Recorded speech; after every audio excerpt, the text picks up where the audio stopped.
Nakakatuwa dahil after so many years, ngayon na lang ulit kami nagkita-kita ng mga ka-work ko before. Buti nga kahit papano nagka-time kami na magkita-kita.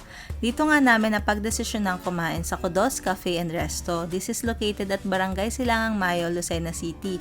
And for easy navigation, pwede nyo siyang i-search sa Waze or Google Maps.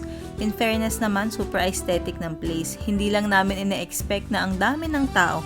Grabe, mula nung dumating kami hanggang umalis, walang tigil ang dating ng tao. Ito pala yung menu nila and good thing, pangmasa naman ang mga prices ng foods and drinks nila dito.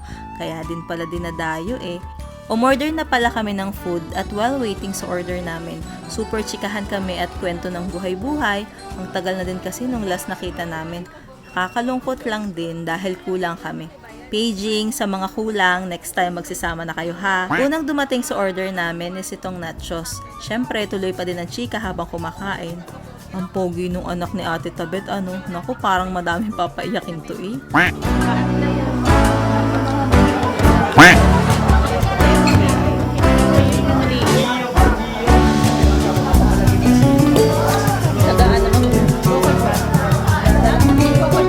Umorder din pala kami ng mga fraps at smoothies. Thank you Zara sa pagkuha ng mga order namin. Super busy kasi sa kakachika kaya hindi na namin namalayan ng mga orders. Kita nyo yan? Ang laki ng chicken and ang dami ng serving ng foods nila dito. Hindi ko na nga din na isa-isang ipakita yung foods namin. Bukod kasi sa gutom na ako, medyo magulo talaga yung vlog ko today. Sorry na. Namiss ko to, nung magkakasama kasi kami sa work before, hilig din talaga namin kumain.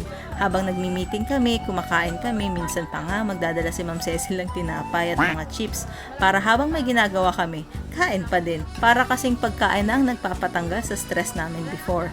At nakakatuwa dahil after so many years, hindi pa din kami nagkakalimutan. Sa tagal din naman namin magkakasama noon, ang laki na din kasi ng nabuong friendship. Sana masundan ulit to at sa susunod, sana kompleto na tayo. Namiss ko po kayo. Till next time! Ikaw muna, ikaw ang mas mabigat sa ating dalawa.